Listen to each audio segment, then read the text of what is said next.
Hello, everyone, and welcome to Her Hollywood Unscripted, where I share stories about women who have forged through Hollywood and broken the metaphorical glass ceiling.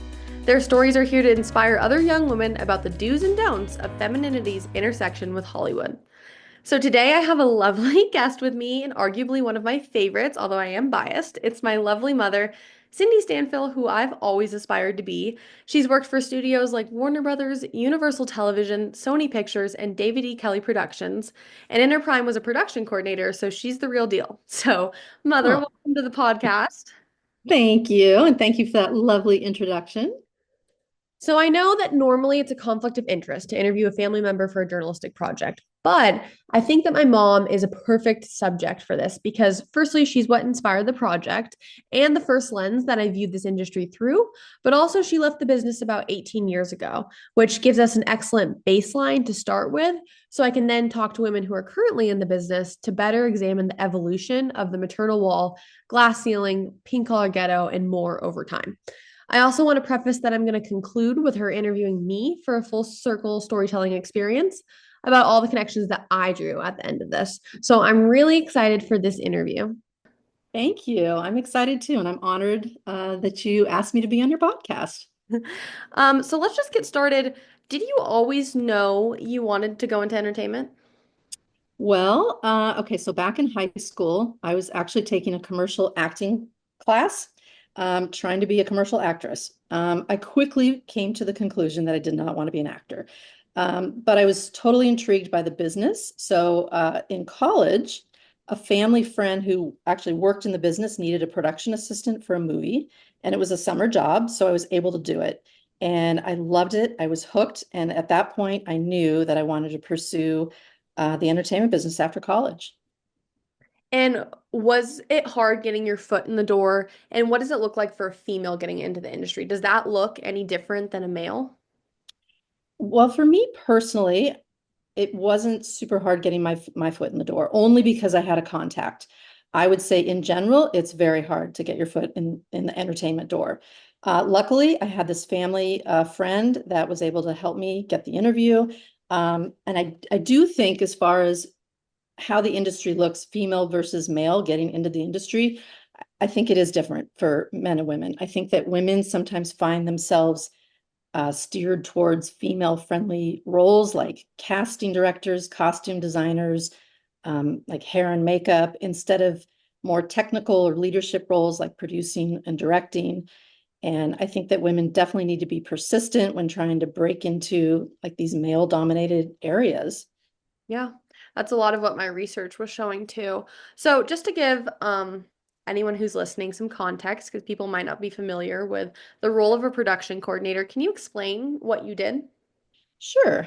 Okay, I did a lot. Well, let's see. Let's start here. I supervised. I had an assistant production coordinator, and I had several different. I think on a couple shows, I had three different production assistants and some interns. So I was in charge of supervising them. I was responsible for the complete office setup, the daily management of the production office, and the shutdown once the show's wrapped. I interviewed and hired various crew members. Um, I worked closely with the show's accountant and I processed check requests, petty cash. I was responsible for like daily and weekly time cards for the crew.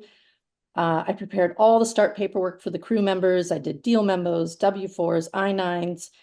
Um, I worked with the assistant director to prepare and distribute the call sheet and the production report, and that came out every single day. I worked with the studio travel department, coordinating all the air travel and schedules for and accommodations for the actors and directors. So that's just a little piece of what I did. Yeah, and I always wonder how my mom multitasks, and I think I know why now. Yes, attention to detail and exceptional organizational skills were a must. So jumping back to gender, were you immediately made aware of your gender when joining the industry?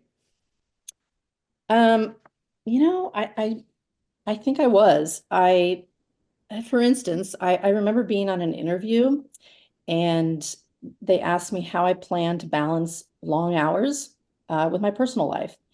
And I don't know, I firmly believe that men are less likely to be questioned about family obligations, sort of allowing them to maybe pursue opportunities more freely. And then another interview I was in one time, I casually mentioned it was right before that I was getting married. And I mentioned that in my interview that I was getting married later that year, and their eyes lit up and they said, "Oh, that sounds so much fun." And but then they went on to say, "Wow, that sounds like a lot of work planning that wedding." And literally, I did not get the job after that. And, they didn't specify that's why I didn't get the job, but I sort of knew deep down that's why I didn't get the job.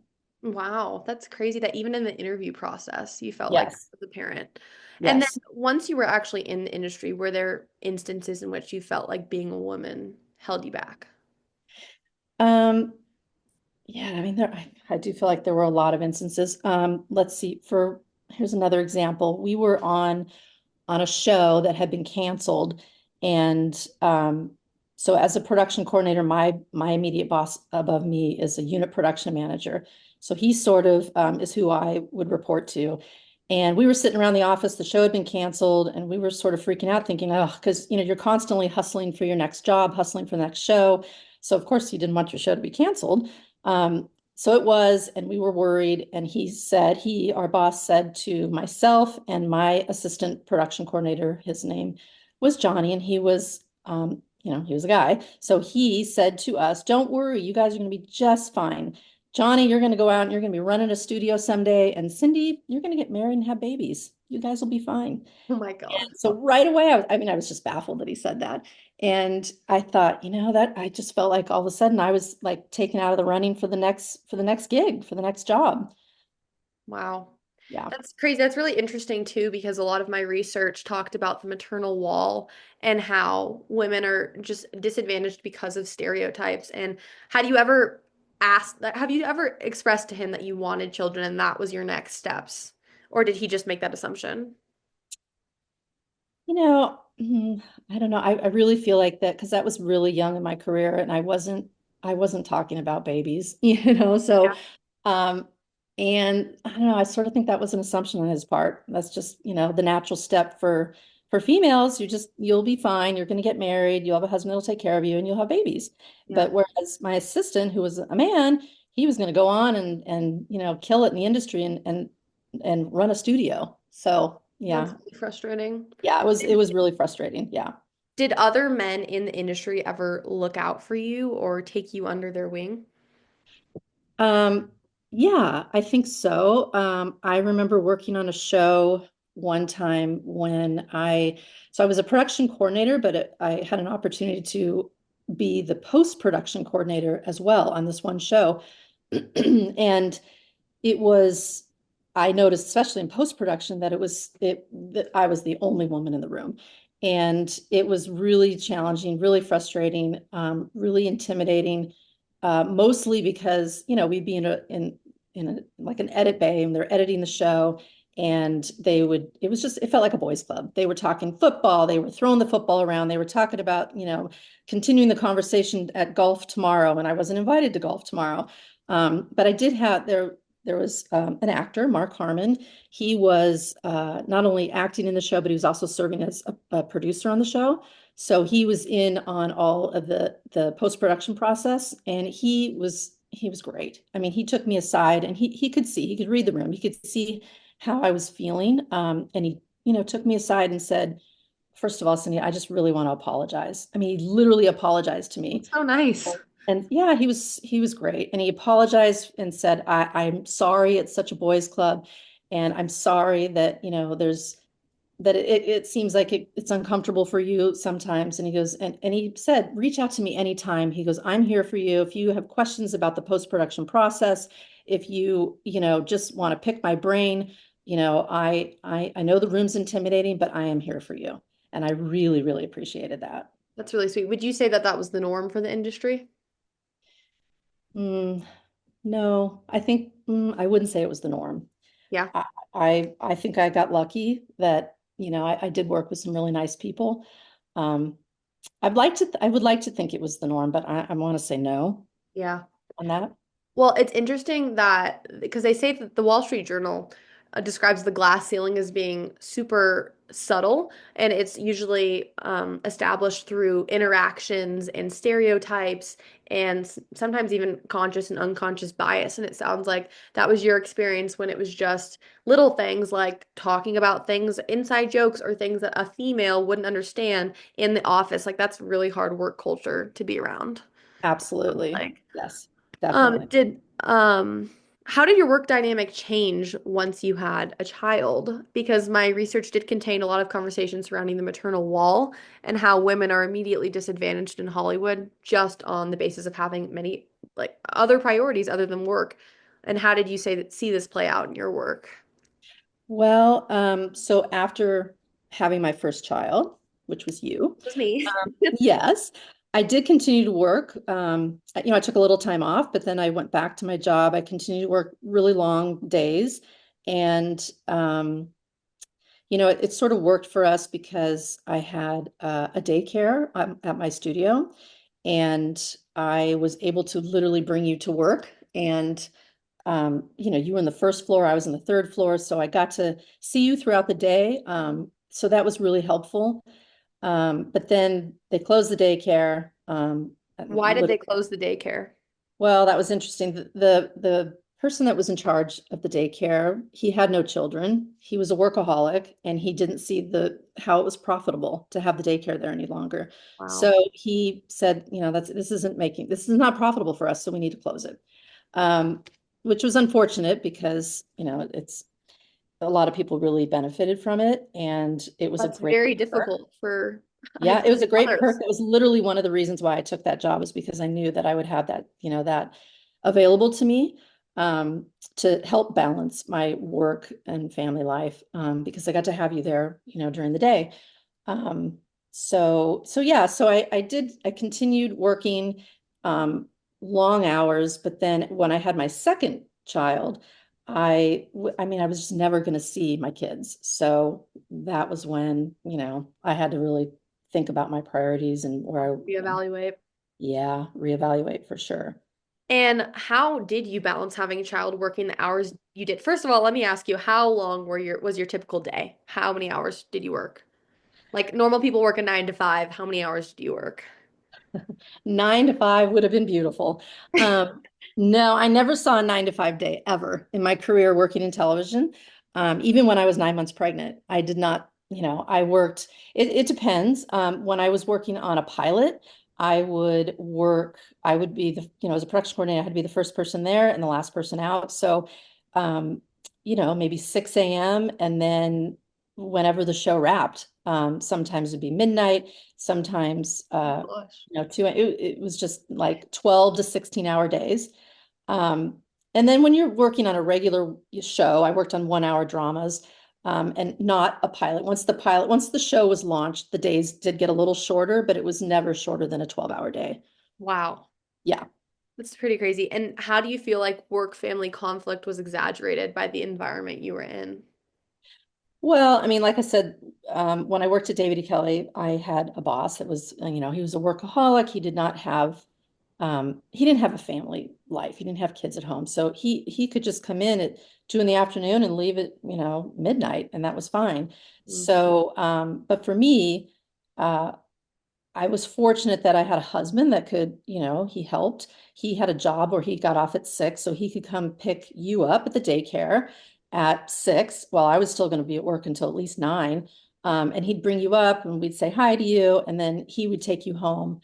And he was in charge of getting you bathed and feeding you dinner and tucking you in. And some nights I would, race home and get home just in time to tuck you in. So yeah, so it was tricky. It was Yeah. definitely tricky. And Um, was I believe you told me a story once about how you asked your boss for different hours on Fridays. yeah, yeah. Finally, I was like, okay, something's got to give here. So like I said, I was working at that job at that time. I think I was, there about 8:30, and then I was usually, 9, 10 p.m., sometimes later. But I was getting to the point where I was never able to see you. So I begged my boss. I said, look, just do this for me. On Fridays, can I please just leave at 6 p.m.? Can I be the one? Because your dad, my husband, used to pick you up at 6 and then take you home. Let me be the one to pick her up at 6, just on Fridays. And he agreed to it. And I just thought I had won the lottery. I mean, I felt so free. I'd never been out when it was still daylight out. One So day a week. one day a week. And that did help, because I got to at least, have that bonding time with you when one day a week, and then on the weekends, of course. But so, there were some adjustments that were made, but I literally had to beg him. And it was a big inconvenience in his mind that I was leaving at 6. And it didn't happen all the time. Sometimes there were weeks when if, things were crazy in the office, he would look at me and say, you know what, this is not a Friday that you're going to be able to do this. Yeah, I was So, going to ask, were you missing stuff? So if you left at 6 and you're the production coordinator, so you have a million tasks, were you then behind when you started your week the next week, or did you take work home? How did that work? well, it was hard to take work home because it's really that job is sort of like in the moment, and in the office. Right. But yeah, I mean, leaving at 6, I definitely sacrificed, some of if let's say the day wrapped at 7 p.m., some of the people in the office, they would go have dinner together, or they would go talk about the script, or go talk about, the day's work on Monday. And so, yeah, so I sort of had to sacrifice that, Right. but, it was something I was willing to do. And then when you were breaking the glass ceiling, that I'm going to call it that because you did break the glass ceiling, and Oh. becoming a production coordinator, what barriers did you feel made this climb difficult? And do you think the glass ceiling was present at the studios you worked for? Um, yeah, I honestly did feel this. I felt that, especially I worked at a job at Warner Brothers. Um, and this was earlier on in my career. And I was an assistant to an executive producer. And I did this for about 5 years. And I felt I had served my time. I felt that I was, I was confident to move to the next step, which I really wanted to production coordinate. I wanted to be in charge of the production office. But, when I was working alongside this executive producer, of course, I did my job very well. And he didn't want to promote me because I did my job well. And then he was going to have to find someone else to be his assistant. Um, and that was tricky. And I literally had to, again, beg my boss, beg him to, take a leap of faith and take a chance on me and put me in the production coordinator position. And he did. He finally agreed after a couple shows that I begged him. And he said, yeah, fine. You get out there, do it. Don't disappoint me. And there was literally no training for this job. I had to train myself on the job. And, it was like sink or swim. And A lot of pressure. oh my gosh, so much pressure. Um, yeah, it was a lot of pressure, and it was just a lot of figuring out things for myself, and, sort of advocating for myself, and sort of being very proactive and meeting with different department heads throughout the studio and finding out, okay, I'm the production coordinator for this show. Tell me exactly what are your needs, and, lay it out for me because I want to make sure that, that I don't miss anything. And yeah, so it was a lot of pressure. It was a lot of work. But I enjoyed it. I was happy I did it. I do think, though, that's a good message to young girls out there wanting to pursue entertainment, because you were maybe not going to get that promotion if you hadn't advocated for yourself and gotten in there and been like, I deserve this. So I do think that's a great Yeah. message that you're putting out there. I can honestly say 100% that I would not have gotten that promotion, only because I felt that, I was doing the job well, and he was very comfortable having me in that position. And it was going to, it was going to take work on his part to hire someone else to take that position. And unless I was begging and, you know, yeah, I wasn't going to get promoted. That's really interesting. I feel like that's the glass ceiling right there. Yep, right Um, there. I yeah. agree with you. So what was the moment where you ultimately decided that you needed to leave the industry? Well, well, it was after, I had my second child. I was just, I think I was, I think I was just I was tired of feeling the guilt. And I was also exhausted. And I was also, I missed my kids. I wanted to see them. I felt guilty either way. If I was working long hours, I felt guilty because I wasn't with my children. If I was then taking time off, say that like that 6 p.m. on the Friday, I was feeling guilty because I wasn't with my coworkers and I wasn't contributing. So I think, yeah, ultimately that's why I left the industry was it's just the demanding, very long hours. When I had your sister, my second child, I actually tried to, morph my position into like a part-time position. I knew I could do it. I knew that I could manage both. I could balance both. But it was just, there's not a lot of part-time positions in the entertainment industry. So it was a hard no. And then when they said no, I thought, maybe it's time to move on. Yeah. It seemed like a double-edged sword. Absolutely. Yes. Um, For and many years too. Yeah. yeah, and I want to talk about your coworkers because I do think that they affected your experience. So, how important were your relationships with other women to your success? Well, I think very important. I think, having allies who understand what you're going through, like the challenges, sort of gives you a sense of belonging, especially in industry where you feel completely outnumbered. Um, I worked with many women who sort of like felt like a mentor to me and gave me invaluable guidance. So I do think that relationships with other women were key to my success. Yeah, and do you still keep in touch with any of the women you worked with? I do. Yes. Yeah, there's quite a few that I keep in touch with. And some have moved on, and they're out of the industry, and some are still working hard in the industry. So, Wow. yeah, Some. And why do you think that some women leave the industry while some are able to stay? What do you think it ultimately comes down to? I think ultimately your priorities change. Um, and for me, that's what it was, is that, my priorities changed. It was more important for me to spend time with my children, especially while they were young. Um, But, unfortunately, it's a choice that you have to make. For me, it was just too hard to do both, because I wasn't seeing you guys. I wasn't able to have time with you. So I think that, yeah, ultimately, I did not want a nanny to raise my children. And I know that a lot of women, that's great for some people. It works for some people, absolutely works. But for me, it wasn't going to work. So I just think that its priorities change. You have to make a choice. Do you want to be the person spending time with your kids, or do you want to hire someone to help you? Yeah. Um, I yeah. think that, there has to be sacrifice either way. So it's just what sacrifice are you willing to make? Yeah, But and I think that's true in a lot of industries, not just entertainment, but I absolutely. think especially for entertainment because the hours are so demanding and so long. Yeah, that's exaggerated. Well, I'm grateful that you spent time with me growing up because you were a great Oh, mom, probably a well, even better I- mom than production coordinator. yeah, But I have no regrets for my decision, for sure. um, so I want to read a Sydney Sweeney quote to you because I think it's really interesting because oftentimes the industry gets presented as being very diverse, very women empowering women. Sometimes it gets presented as a place that I don't know that it necessarily is.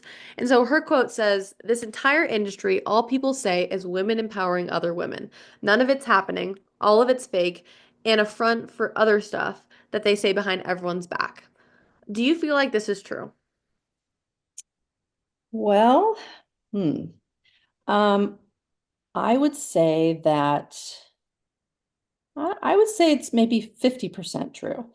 I wouldn't say it's entirely true because like I said, I've had many women that I've worked with that, sort of acted as a mentor to me and gave me a lot of guidance and a lot of advice.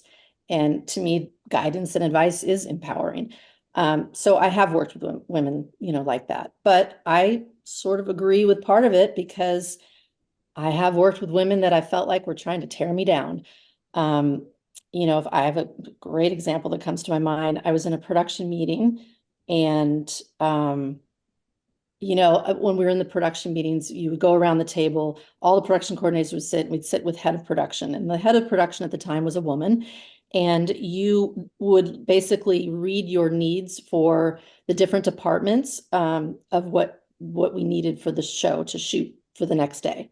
So all the department heads were there, and you would say, well, I need extra security, or I need extra whatever you needed, and you had to read what the needs were. So, but if you didn't know if she had a question for you and you didn't know the answer, it was no problem. The protocol was you just say, I'm not sure, and I'll get back to you.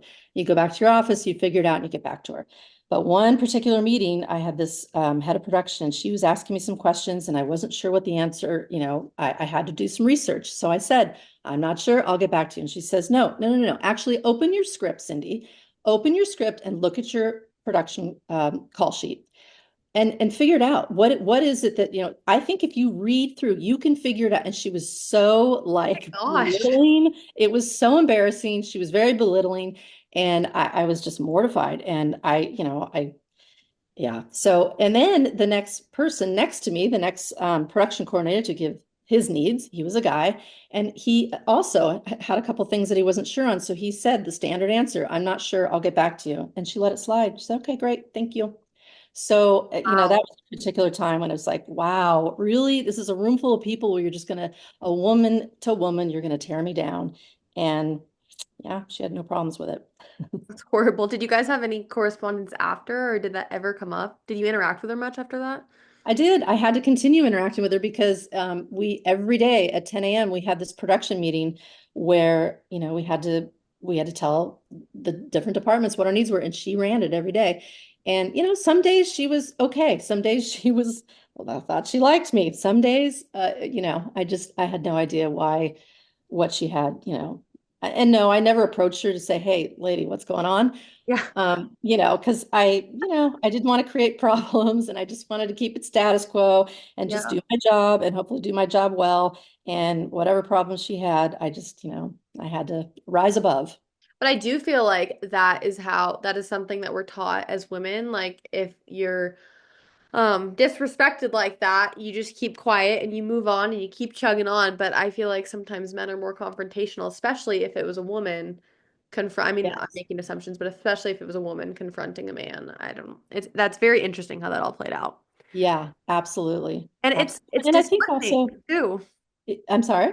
I think it's disheartening because you guys are obviously two women in a male-dominated industry, so you would hope that you guys could find some solidarity and look out for each other. Yes. Yes. Look out for each other, lift each other up. And yeah, no, but there, like I said, there were quite a few that were great, but there were others that, definitely weren't. And I don't know if it's an insecurity. I don't know if it's that, I don't know what it was, but Yeah. it was unfortunate. And it made my job hard, because I would then, of course, then going into the meeting from there after, I was, very stressed because I had to have all those answers ready to go. And I had Never to again were you going to make that mistake. know, and I had to anticipate, all of her questions. And it just made it a lot of extra work for me and a lot of extra anxiety. But, I got through it and I continue to work hard. Yeah. Well, good for you. Um, Yeah. and speaking of like finding community among other women, are there any women-run groups within the industry that you joined or you saw your colleagues join? And are these advertised often? Well, at the time, I had no idea of any women-run groups within the industry. I didn't know of any. Maybe at the time you could have found something mentioned in the Hollywood Reporter or the Daily Variety, but to be honest, I was working so hard and so many long hours, I didn't even have time to read the Hollywood Reporter and the Daily Variety. So no, for me, I did not know of any women-run groups in the industry. What I know that you're not in the industry anymore, but from the women you know that are still in the industry, do you think there's been improvement? I do. I definitely think there's been some improvement. I mean, I know there's a nonprofit organization called Women in Film, and it's you join like a membership, and they You have to offers. pay for it? I'm not sure if you pay for it, but it is a membership type thing. Um, so I would imagine you do, but I'm not positive. But I know that, they offer mentorship and networking events. So if I was getting into the industry, I would absolutely, look for organizations like that to join just for, to be empowered and to get some advice and some Have some networking. community. Have some Yeah, people in your corner absolutely. even. Yes, yes. So Absolutely. important. Well, I do want to end this podcast on an upbeat note because although you faced many struggles in entertainment, I do think that every time you talk about it, you light up to me and you're like, these were some of the best times of my life. So it's hard because it's like it's you got so much internal strife going on of like I felt belittled at all these times, but it was also I had so many fond memories. And because this the purpose of this podcast is to inspire other young women just for fun, can you tell me some of your fondest memories in the industry? Yes, absolutely. And it was like some of the most fun years of my life. I mean, it was fast paced, it was creative, it was inspiring. I mean, it was demanding and exhausting, but it was so many great things too. I would say fondest mem well, I have a couple. So I would say that because we work such long hours and the different groups that you worked with on a show, they literally became like family. You worked hard, you laughed together, you made strong connections. We shared all our meals together, practically. We celebrated the success of the show. So that community and that family feeling, that was just amazing. And and that really stands out for my time working on all the different shows.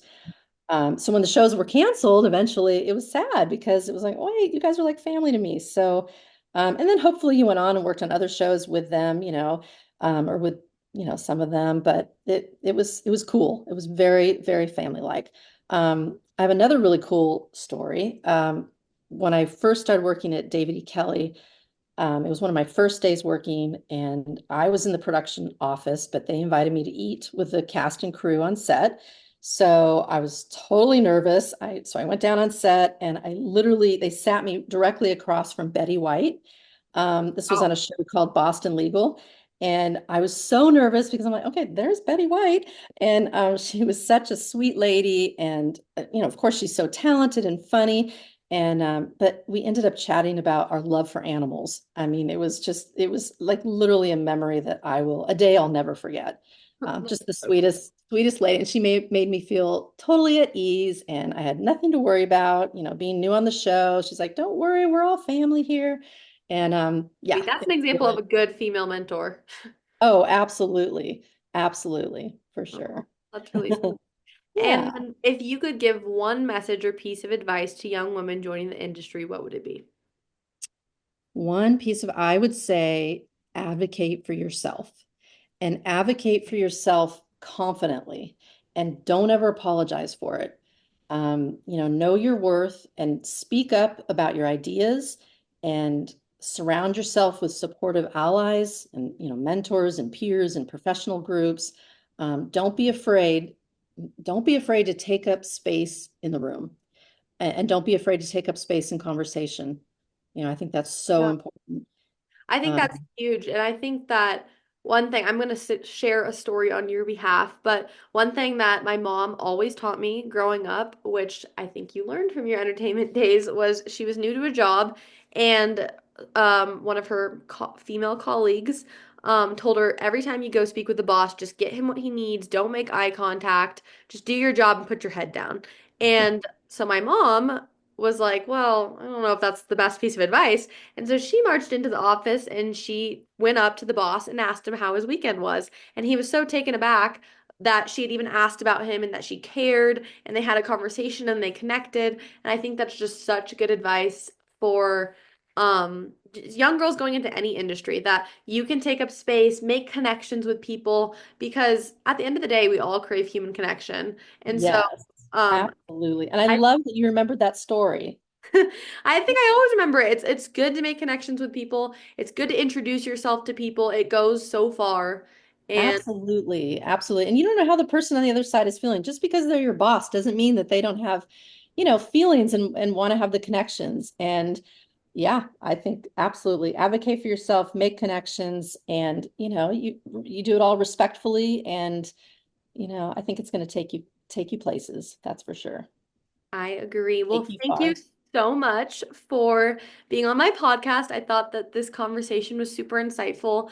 And I just think through your stories, people can get a feel for the environment, a feel for what they're in for, and just some tips on how to navigate it all.